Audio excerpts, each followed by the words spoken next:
The sun beat down on the cobblestone streets of Oakhaven.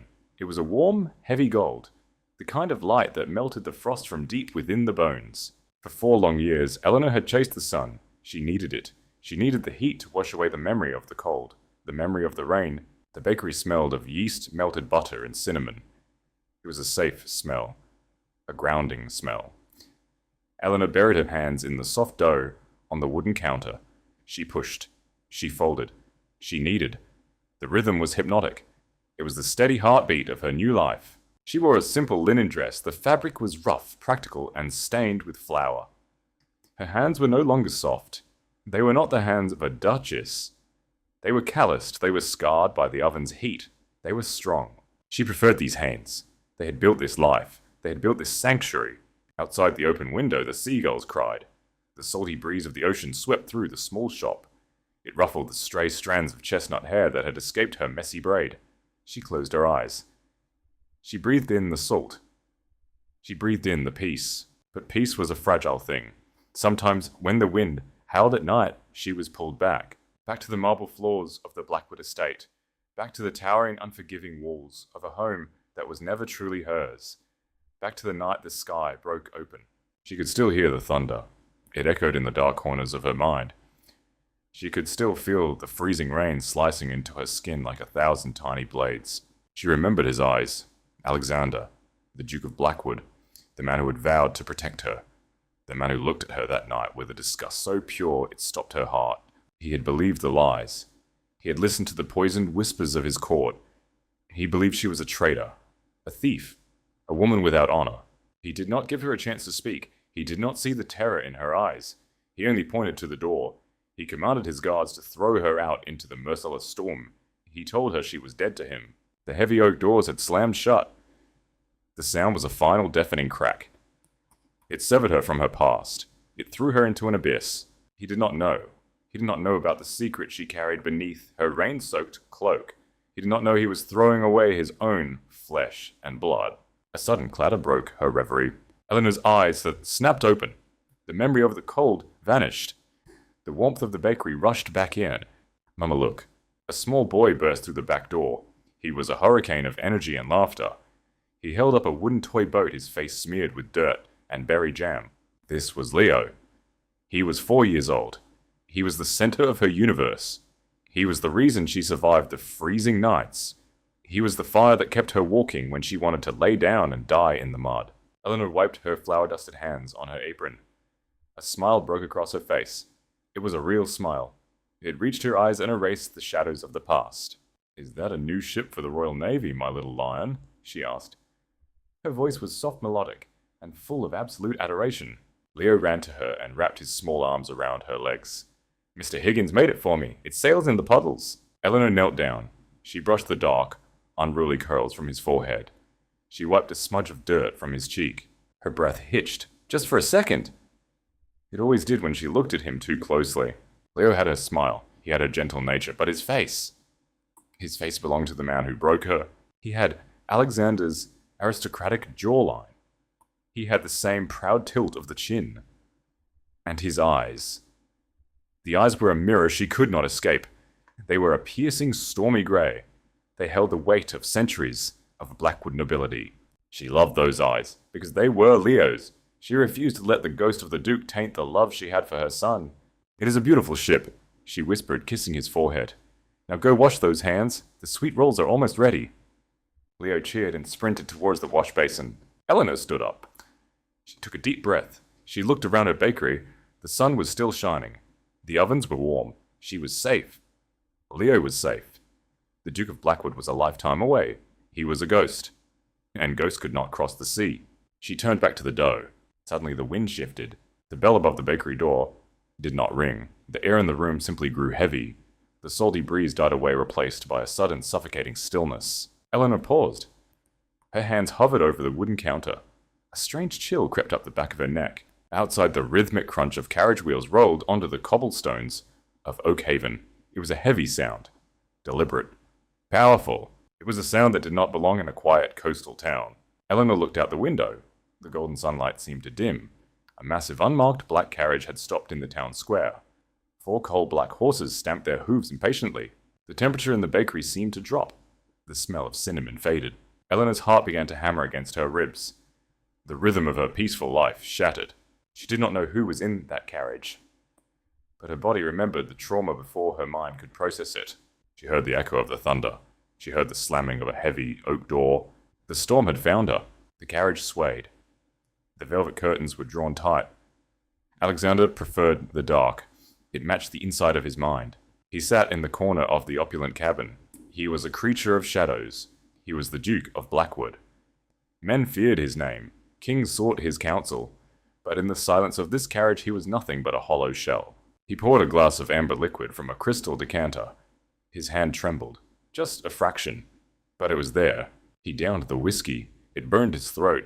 It did nothing to numb the ache in his chest. 4 years. It had been 4 years since that night. 4 years, 2 months, and 11 days. He counted every single one. He closed his eyes. He leaned his head back against the leather seat. He did not want to remember. But the memory was a predator. It always hunted him down. The crashing thunder. The blinding flash of lightning. The heavy oak doors of Blackwood Manor. He remembered her standing there. Eleanor. Her clothes were soaked. Her dark hair clung to her pale face. She looked so small. She looked so fragile. He had towered over her. He had been a god of wrath. He had listened to the venomous whispers of his advisors. They showed him forged letters. They showed him stolen jewels. They spun a web of lies so tight it suffocated his reason. He believed them. He believed she had betrayed his family. He believed she had sold his secrets. He remembered the words he spoke. They were carved into his soul. "You are poison. You are nothing. Get out." He threw her into the freezing storm. He watched the heavy doors slam shut. He sealed her fate. He thought he was cutting out a rot. He thought he would feel righteous. He thought he would feel clean. Instead, the moment the latch clicked into place, a profound, terrifying silence fell over the manor. It was the silence of a tomb. And the tomb was of his own making. The days that followed were a blur of ash and ice. He purged his court. He banished the sycophants who had brought the accusations. He didn't care if they were right. He hated them for making him a monster. But the monster was already awake. He stopped sleeping. Every time he closed his eyes, he heard the rain. He felt the phantom chill of the storm. He saw her wide, shattered eyes. She had not begged. She had not screamed. She had simply looked at him as if he had plunged a dagger into her heart. Now he was a ghost haunting his own vast estates. He pushed his body to the breaking point. He worked until he collapsed. He rode his horses until they lathered. He traveled relentlessly. If he stopped moving, the ghost caught up. That was why he was here. The carriage jolted over rough cobblestones. The iron wheels ground against the stone. He was in Oakhaven, a miserable, insignificant speck on the coast. He had come to finalize the purchase of a new shipping fleet. His managers had begged to handle it. They told him it was beneath the Duke. They didn't understand. He needed the distraction. He needed the punishing, bumpy roads. The carriage finally lurched to a halt. Alexander opened his eyes. They were bleak, storm cloud grey. They were hard. They were merciless. The carriage door swung open. His footman bowed low. Golden, blinding sunlight flooded the dark cabin. It was offensive. It was entirely too cheerful. Alexander stepped out. The sea breeze hit him instantly. It was warm. It smelled of salt tar and drying nets. He hated it. He adjusted his tailored black coat. He gripped the silver head of his cane. He stood at his full, intimidating height. He cast a long, dark shadow over the sunlit town square. The chatter around him died. The townspeople froze. They stared at the black carriage. They stared at the imposing man in black velvet and midnight silk. They recognized power. They recognized danger. Alexander ignored them. They were irrelevant. He began to walk. The rhythmic tap of his cane struck the cobblestones. Tap, tap, tap. It sounded like a ticking clock. He headed toward the Merchant Guild at the end of the street. He wanted to sign the contracts. He wanted to leave before the sun set. He walked past a row of small, quaint shops, a blacksmith, a tailor, a bakery. As he passed the open window of the bakery, he stopped. His boots ground to a halt. His breath caught in his throat. He didn't know why, but a sudden, violent twist seized his gut. His heart hammered against his ribs. It was a panicked, frantic rhythm. The warm breeze carried a scent. Cinnamon. Melted butter. It was a common smell. But beneath it, there was something else. A subtle phantom fragrance. Lavender and rain. It was her scent. Alexander stood perfectly still in the middle of the street. The bustling town of Oakhaven faded into a blur. The bright sun seemed to dim. He stared at the wooden door of the small bakery. His chest heaved. It was impossible. She was gone. She had disappeared into the night 4 years ago. His investigators had found nothing. Not a trace. Yet standing in the heat of the afternoon sun, the Duke of Blackwood shivered. He felt a single icy drop of rain hit his skin. Alexander stood frozen. The sun was hot on his back. The air was thick with the smell of the sea, but he felt only ice. He told himself it was madness, a trick of the wind. Lavender and rain did not belong in a coastal fishing town. She did not belong here. She was a phantom born of his own relentless guilt. He tightened his leather-gloved grip on his silver-headed cane. His knuckles turned white. He forced himself to breathe in, breathe out. He was Alexander. He was the Duke of Blackwood. He did not chase ghosts in common streets. He turned his shoulder. He took one step away from the bakery, then another. He needed to find his shipping managers. He needed to sign the papers and leave this wretched place. Then the wooden door flew open. It banged violently against the stone wall. The sound was sharp. It cut straight through the low hum of the market square. A small figure tumbled out onto the cobblestones. It was a boy. He was moving far too fast. His little legs pumped with wild abandon. He tripped over an uneven stone. He went skidding across the rough ground. He crashed directly into Alexander's immaculate black boots. A wooden toy boat flew from his hands. It clattered against the stone, stopping against Alexander's cane. Alexander scowled. A flash of dark annoyance crossed his features.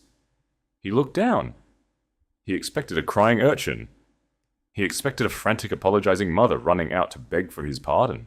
He did not expect the breath to be completely punched from his lungs. The boy did not cry. He sat up. He dusted off his small, rough-spun trousers. He rubbed his scraped knee. He merely frowned. It was a deep, serious, calculating frown. Then he tilted his head back. He looked up at the towering man in black. Alexander stared. The world tilted violently on its axis. The noise of the fishmongers, the crying seagulls, the crashing waves, it all faded into a dull, rushing hum. The only sound left in the universe was the frantic, deafening hammering of his own heart. The boy had messy, dark chestnut curls. They were wild. They were untamed in the sea breeze. He had a smudge of white flour on his nose, but it was not the flour or the rough clothes Alexander saw. It was the face. It was the jawline. Proud, stubborn, unyielding. It was the exact arrogant tilt of the chin. It was a face he saw every single time he looked into the gilded mirrors of Blackwood Manor. But it was the eyes that stopped his heart from beating. The boy blinked. At the bright coastal sunlight caught his irises. They were not a common brown. They were not a pale blue. They were grey. Not just any grey. They were the colour of a churning, violent storm. They were the colour of the thunderclouds that rolled over his estates. They were the undeniable ancient mark of his bloodline. Alexander could not breathe. His chest tightened until a physical pain ripped through his sternum. He looked at the boy. The boy looked back. There was absolutely no fear in the child's face. Only a calm, steady assessing curiosity. It was a Blackwood trait. To be fearless in the face of giants. "My boat," the boy said. His voice was small but shockingly clear. He pointed a chubby, dirt-stained finger at the wooden toy resting near Alexander's boot. Alexander's hand trembled violently. His iron control shattered. His heavy silver cane slipped from his grasp. It hit the cobblestones with a sharp, echoing clack. He did not even blink at the sound. He slowly, agonizingly sank to one knee. The fine, priceless velvet of his trousers soaked up the dust and grime of the street. He didn't care. He couldn't feel his legs. He reached out a shaking, gloved hand. He wanted to touch the boy's cheek. He needed to know if he was real. He needed to know if this was just another cruel, alcohol-fueled hallucination. "Who?" Alexander choked out. His voice was a raspy, broken whisper. It was stripped of all its commanding power. "Who are you?" The boy tilted his head further. "I'm Leo." Leo. The name echoed in Alexander's hollow mind. A strong name. A lion. Then the math hit him like a physical blow to the stomach. 4 years. She had been gone for 4 years. The boy standing in front of him was 3, maybe 4. The night of the storm. The night he threw her into the freezing, merciless rain. The night he locked the gates. Oh God. The realization crashed over him. It was a tidal wave of absolute horror and shattering awe. She was pregnant. When he banished her into the dark, she was carrying his child, his heir, his own flesh and blood, and he had thrown them out to die in the mud. Bile rose bitter in his throat. The edges of his vision darkened with sudden dizziness. He stared into those storm-grey eyes, seeing the full, staggering magnitude of his sin reflected back at him. "Leo," Alexander whispered. A single hot tear broke free from his hardened eyes. It slid down his rigid cheek. The Duke of Blackwood, the man made of iron and ice, wept openly in the dust of a common street. He moved his trembling hand an inch closer. His fingers brushed a dark curl from the boy's warm forehead. "Leo, you forgot your sails." The voice drifted from the open door of the bakery. It was soft. It was melodic. It was a voice that had haunted his darkest nightmares and his most desperate waking dreams for over 1,000 agonizing days. Alexander froze entirely. The blood in his veins turned to liquid nitrogen. His hand dropped back to his side. He slowly, mechanically lifted his head. He looked past the small boy. He looked toward the deep shadow of the doorway. A woman stepped out into the golden, blinding sunlight. She wore a faded linen dress. A simple apron was tied tightly around her waist. Her hands were heavily dusted with white flour. She looked down at the street. She looked at her son. Then her gaze shifted. She looked at the giant man kneeling in the dirt. The flour-covered wooden spoon slipped from her numb fingers. It hit the ground. Her face drained of all color, turning ashen pale. Her eyes widened in pure, unadulterated terror. The fragile piece she had so carefully built shattered into a million jagged pieces. Eleanor. She was here. She was alive. And she was looking right into the eyes of the monster who had broken her. Neither of them breathed. The wind completely stopped. The sun seemed to hold its place in the sky. The storm had finally caught up. The wooden spoon rolled across the cobblestones. It was a dull, hollow sound. It was the only sound in the world. Eleanor could not breathe. The air was entirely gone. It had been sucked out of the street by the sheer crushing mass of his presence. Alexander. He was here, kneeling in the dirt of Oak Haven, staring at her son. A primal violent instinct snapped her paralysis. It was the instinct of a mother wolf protecting her pup. It bypassed logic. It bypassed fear. It was pure adrenaline-fueled survival. She moved. She moved faster than she ever had in her life. She lunged forward into the blinding sunlight.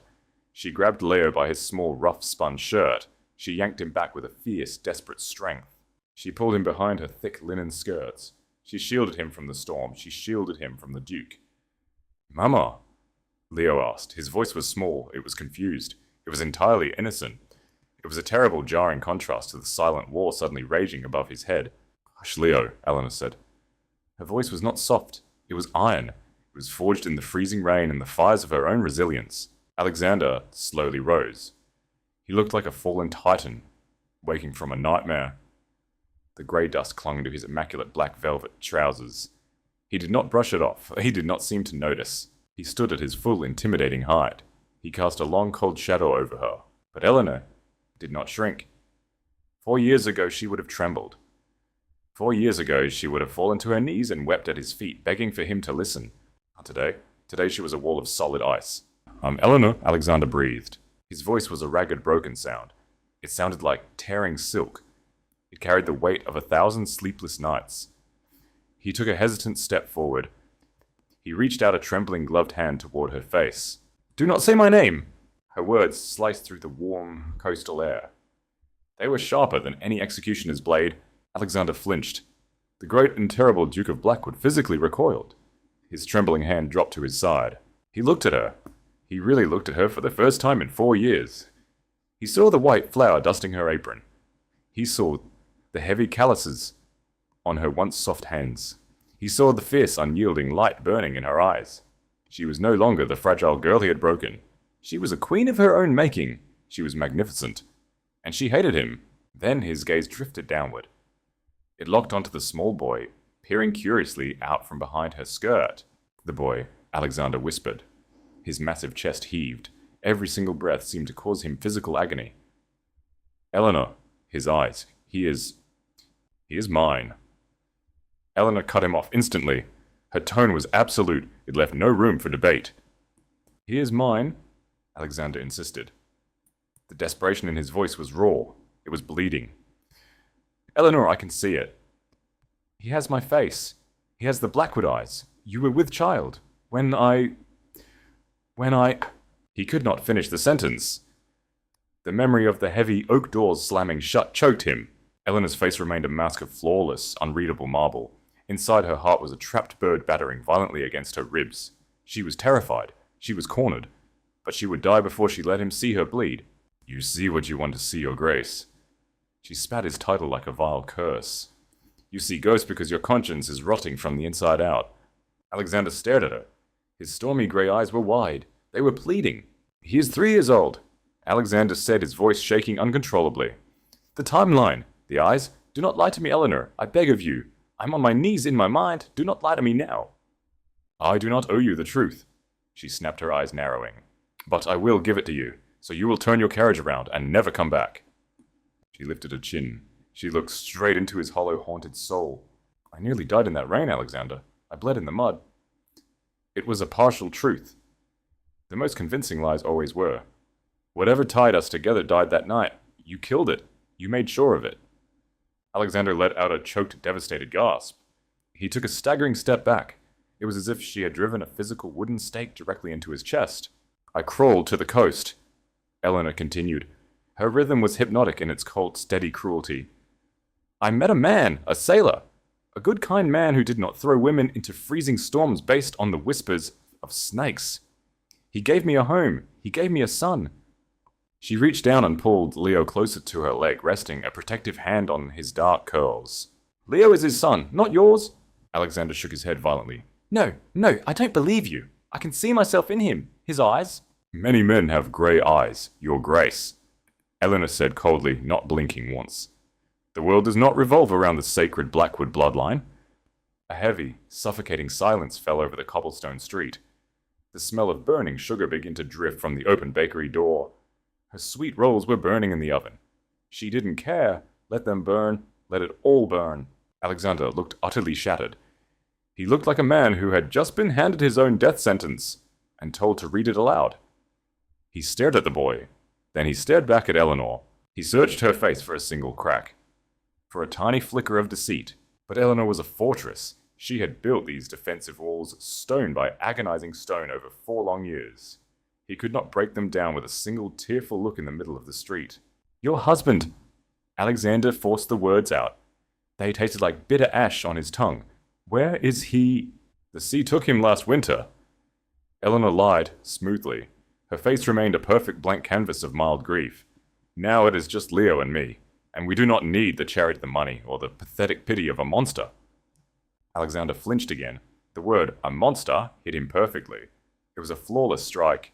It was precisely what he called himself in the endless dark. Eleanor, please, if there is even a fraction of a chance. There is no chance, she cut him off entirely. You made your choice 4 years ago. You chose your advisors. You chose your immense pride. You chose the door. She bent down with sharp, deliberate movements and picked up her flour-covered wooden spoon. She stood tall, her posture regal, despite her common clothes. Go back to your manor, Your Grace. Go back to your empty wealth. Leave us in peace, because if you ever come near my son again, I swear to God I will kill you myself. She did not wait for his answer. She turned her back on him completely. She ushered Leo inside the warm, smoke-filled bakery. She stepped over the threshold. She grabbed the heavy wooden door with both hands. She looked back one last time. Alexander was still standing frozen in the dirt. The bright sun beat down on his bowed head. He looked utterly, hopelessly broken. A king without a kingdom. Eleanor felt a tiny, treacherous pang in her chest. A ghost of the girl who used to love him. She ruthlessly crushed it. She slammed the door shut. She slid the heavy iron bolt into place. The carriage was a tomb. It swallowed Alexander whole. He sat in the pitch-black cabin. The velvet curtains were drawn tight against the setting sun. He did not move. He did not blink. He barely breathed. Her words echoed in the dark. He is mine. The sea took him. You are a monster. She was a magnificent liar. She was a queen wrapped in a baker's apron. But he knew. The blood in his veins knew. The storm-grey eyes of that child were a mirror. They were the undeniable Blackwood legacy. They could not be faked. They could not be born of a common sailor. Leo was his son. Eleanor had stood in the rain. She had stood at his door carrying his heir, and he had locked her out. The thought was a physical blade turning slowly in his gut. The carriage arrived at the coastal inn. Alexander stepped out into the twilight. His face was a mask of cold, terrifying stone. His men stepped back. They recognized the look. It was the look of a duke going to war. Silas, Alexander barked. A shadow detached itself from the wall. It was his spy master. A man of quiet footsteps and deadly secrets. Your Grace, Silas murmured, bowing low. The files from 4 years ago, Alexander commanded. His voice was a low, dangerous growl. The night of the banishment, the letters, the testimonies, the jeweled necklace. I want everything. Silas blinked, just once. They are in the vault at the manor, Your Grace, a 3-day ride. Then ride, Alexander snarled. Kill the horses if you must. Buy new ones. If you are not back with those papers in 4 days, I will take your head. Silas vanished into the night. For 4 agonizing days, Alexander did not sleep. He did not eat. He paced the floorboards of his rented room. The wood groaned under his heavy boots. He was a caged beast. He stared out the window at the distant flickering lights of the town. He looked toward the bakery. It was a small warm glow in the dark. It was a universe away. He replayed that terrible night in his mind 1,000 times, 1,000,000 times. He remembered Lord Sterling, his trusted advisor. Sterling had brought the letters. Sterling had found the jewels in Eleanor's chambers. Sterling had whispered the poison into his ear. She is a spy, Your Grace. She's selling our secrets to the crown. Why had he believed it so easily? Because he was terrified. He was terrified of how much he loved her. He was terrified that a common-born girl had brought the great Duke of Blackwood to his knees. He had used the lies as a shield. He had used his anger to protect his fragile, arrogant heart. On the 4th night, the heavy door crashed open. Silas stood there. He was covered in mud. He was gasping for air. He held a heavy iron lockbox in his bruised hands. Alexander snatched it. He tore the lid open. The iron hinges screamed. He dumped the contents onto the heavy oak desk. Dust and old wax spilled across the wood. He lit a dozen candles. The room blazed with a frantic, flickering light. He grabbed the first letter. The letter that had condemned her. He stared at the looping handwriting. He stared at the wax seal. 4 years ago he had read it with eyes blinded by fury. Tonight, he read it with eyes sharpened by a desperate, agonizing clarity. He traced the ink with his finger. He pulled a magnifying glass from his coat pocket. He held it over the parchment. His breath stopped. The ink was wrong. It was a slight variation of the royal blue used by the court. It was a cheaper dye. It pulled differently at the edges of the letters. He grabbed another parchment. A ledger of her supposed treasonous meetings. He checked the dates. November the 4th. Eleanor could not have been at the docks on November the 4th. She had been bedridden with a severe fever. He remembered. He had sat by her side. He had held a cool cloth to her burning forehead. The realization hit him. It was a slow, sickening wave. He grabbed the report on the stolen jewels. The necklace found in her velvet box. He looked at the signature of the maid who claimed to have seen her hide it. Mary! Mary had been dismissed from the estate 3 weeks before the jewels went missing. It was a web. It was a clumsy, pathetic web of lies. And he'd walked right into it. Lord Sterling, his cousin, his trusted friend. Sterling wanted the Blackwood fortune. Sterling needed the low-born duchess out of the way to marry his own sister to the duke. Alexander dropped the papers. They fluttered to the floor like dead leaves. The silence in the room was absolute. It was deafening. There was no traitor. There was no spy. There was only a terrified, innocent girl. A girl who loved him. A girl carrying his child. And he had thrown her to the wolves. His knees gave way.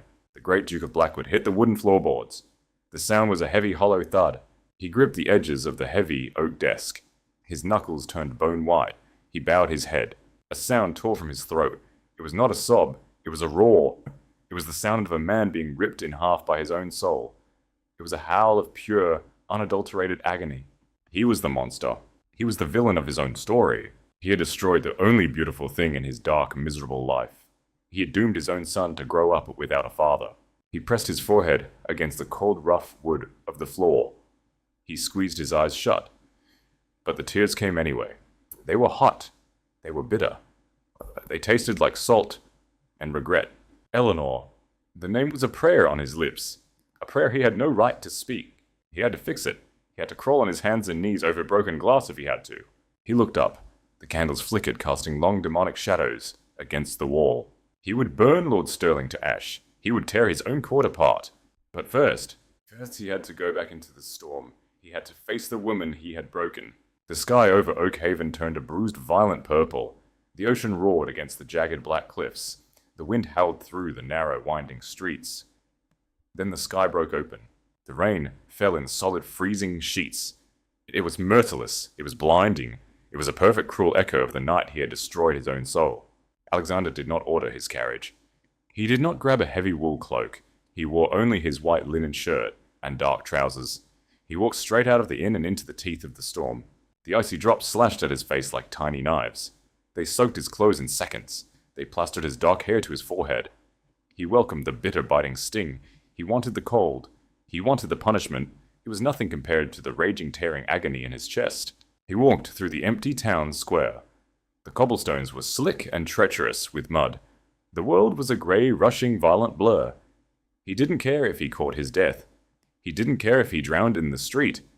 He only cared about the small bakery at the edge of the market. He reached the building. The windows were entirely dark. The painted wooden sign swung widely on its iron hinges. It squeaked and groaned in the howling wind. He stood before the heavy wooden door. He raised his fist. He knocked. The sound was immediately swallowed by a crack of thunder. He knocked again, harder, desperate. It was the frantic pounding of a dying man seeking salvation. Inside, a soft light flickered to life, a single candle. The heavy iron lock scraped. The door opened a fraction of an inch. Eleanor stood in the narrow gap. She held a brass candlestick in one hand. The golden light painted the delicate curves of her face. She wore a simple white linen nightgown. A thick shawl was wrapped tightly around her shoulders. Her hair cascaded freely over her back. She looked like an angel guarding the gates of heaven against a demon of the dark. She saw him.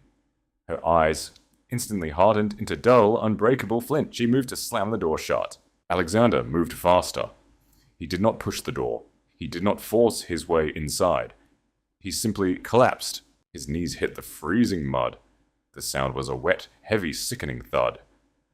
The great Duke of Blackwood, the most feared and powerful man in the realm, folded himself into the filthy dirt at her feet. Eleanor froze. The door hovered a mere inch from the frame. Alexander looked up. His face was a mask of sheer, undeniable devastation. The rain washed over his sharp features. It mixed freely with the hot, bitter tears streaming from his stormy grey eyes. "I know," he choked out. His voice was a raw, bleeding wound. It was torn to shreds by the roaring wind and his own suffocating grief. "I know everything." Eleanor did not flinch. She did not move.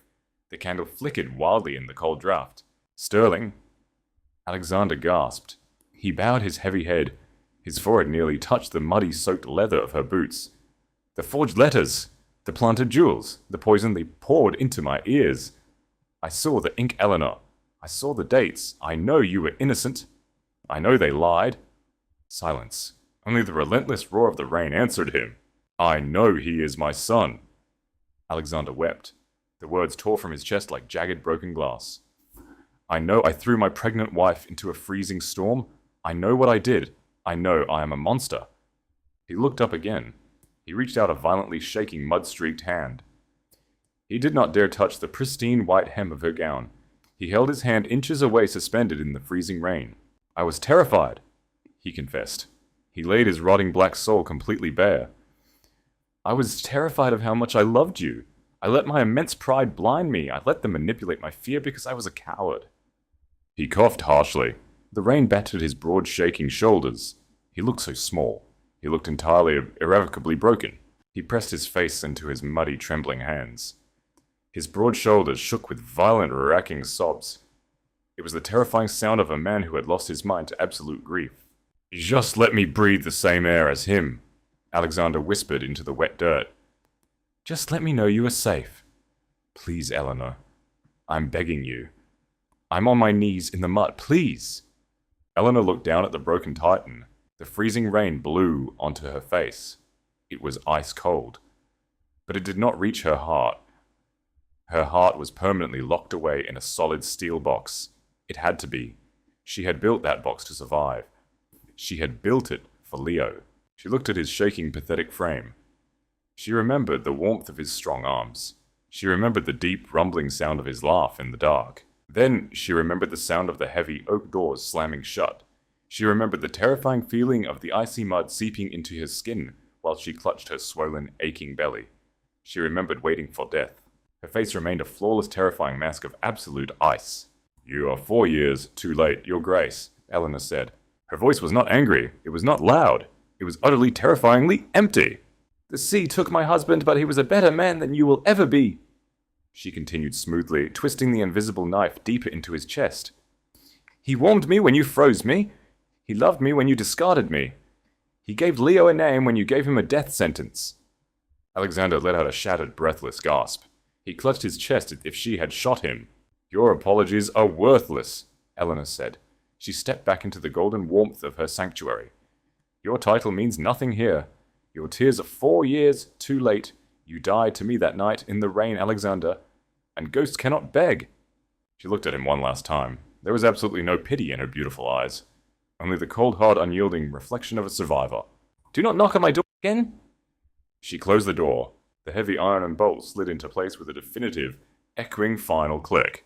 Alexander stayed on his knees. The rain beat mercilessly down on his back. The wind howled like a wounded animal. The freezing mud soaked through his fine trousers, chilling him to the bone. He stared blankly at the closed wooden door.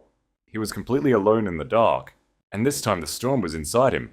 The door was locked. The heavy iron bolt was secure.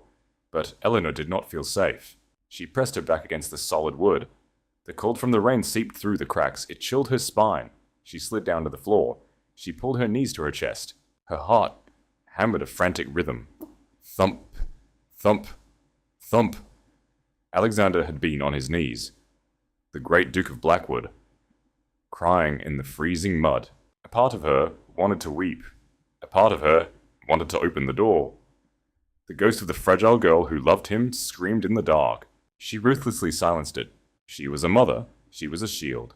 There was no room for ghosts. She stood up. Her legs were shaky. She forced them to be strong. She walked through the dark bakery. The smell of burnt sugar lingered in the cold air. The ovens were silent. The wooden counters were clean. This was her sanctuary. This was her quiet, peaceful home. She had to leave it, tonight. She knew Alexander. She knew the terrifying, relentless power of the Blackwood name. He was broken now. Guilt had brought him down. But guilt was a fleeting emotion for powerful men. Soon, the grief would harden. The tears would dry. The Duke would remember who he was. He would remember he owned half the country. He would remember he had an army of ruthless lawyers. He had loyal guards. He had endless gold.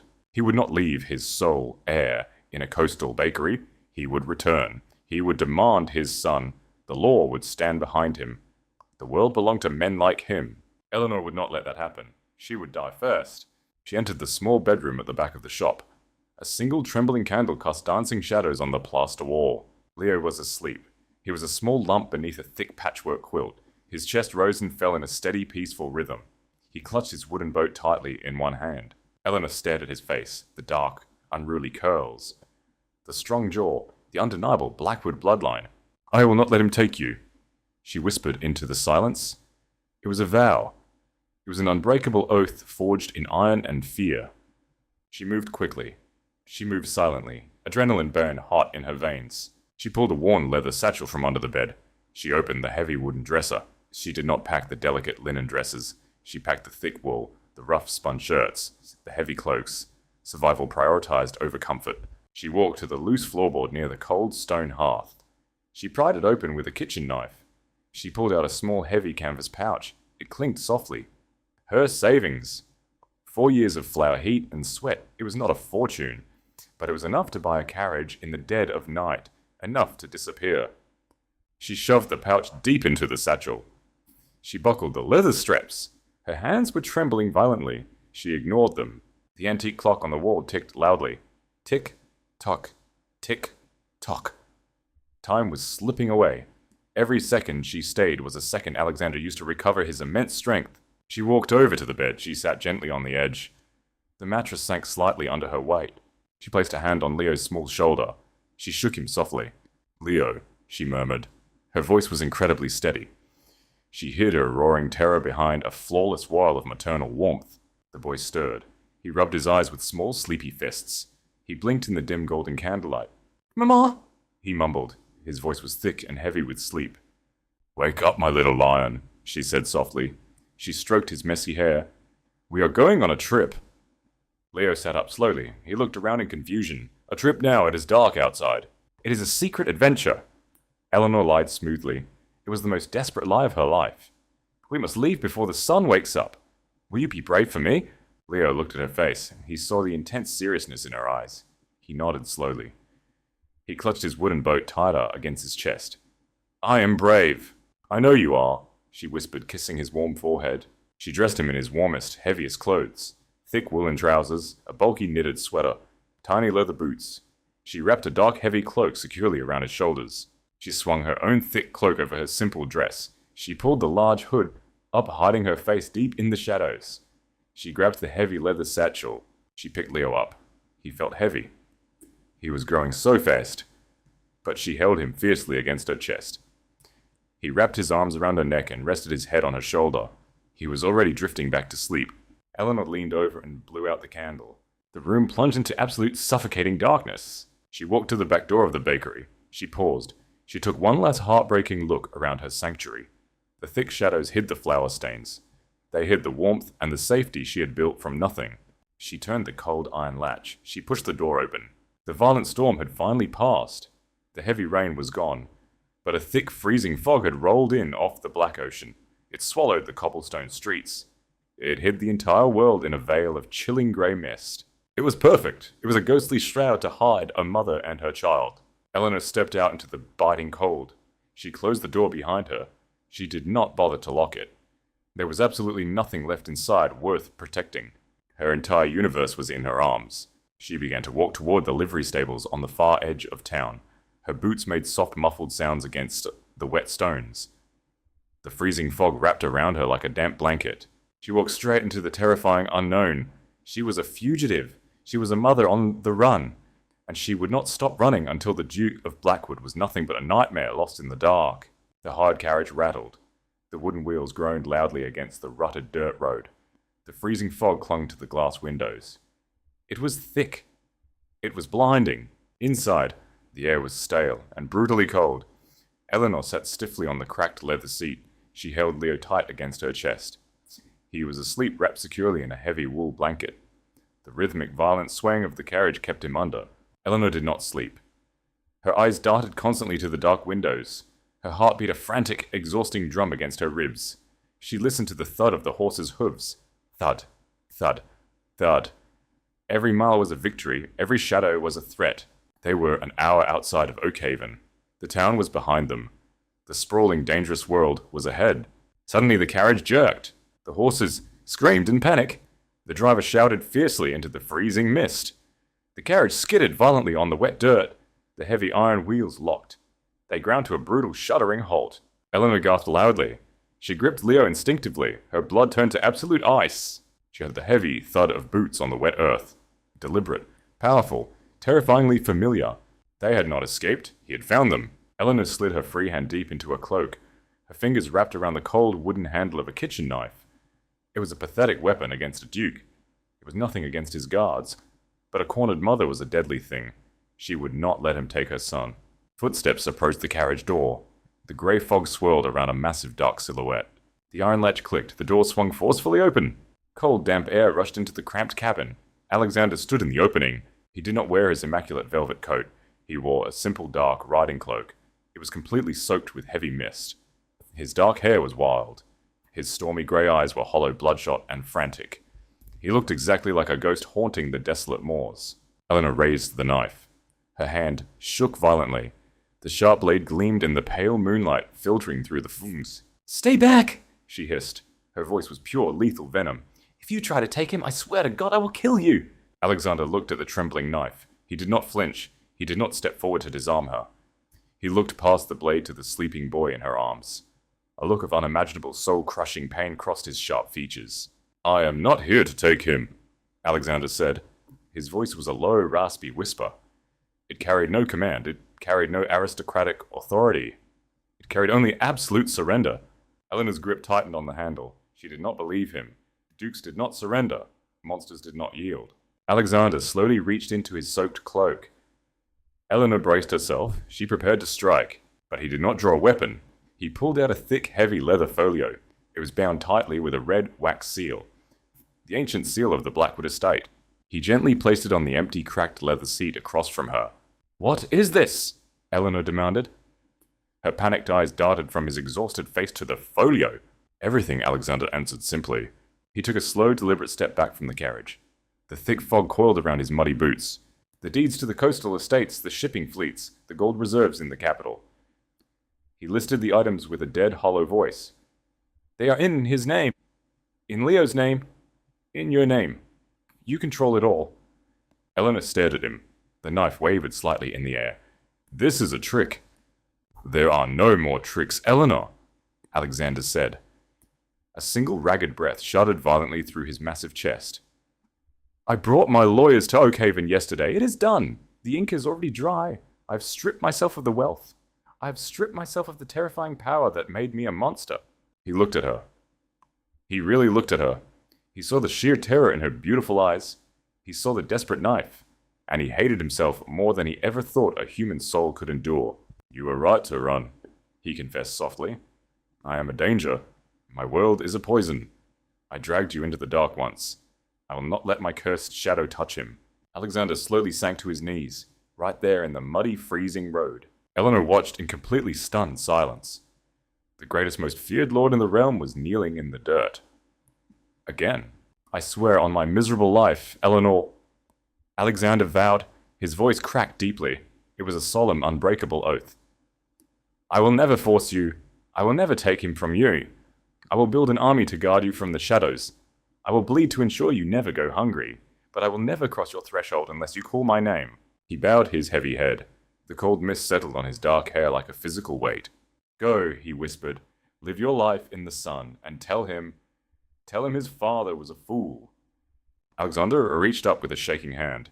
He grabbed the handle of the carriage door. He did not look at her again. He could not bear to see the relief in her eyes. He pulled the heavy door shut. Click. He stepped back into the freezing fog. He raised his hand toward the front. Drive! His voice roared into the night. It was a thunderous order to her driver. The whip cracked sharply. The frightened horses surged forward. The carriage jolted violently and rolled away down the dark road. Eleanor sat frozen. The kitchen knife slipped from her numb fingers. It clattered loudly to the wooden floorboards. She looked out the small glass window. The massive, imposing figure of the Duke of Blackwood grew smaller and smaller. He remained entirely still on his knees in the mud. He didn't rise to follow them. He simply faded into the thick grey mist. She looked down at the heavy leather folio on the seat. She looked at the softly breathing boy in her arms. She had her son. She had her freedom. The monster had completely surrendered. But as the carriage rolled deeper into the endless night, the ultimate victory felt incredibly, inexplicably hollow. The snow fell thick and heavy over the village of Pinecrest.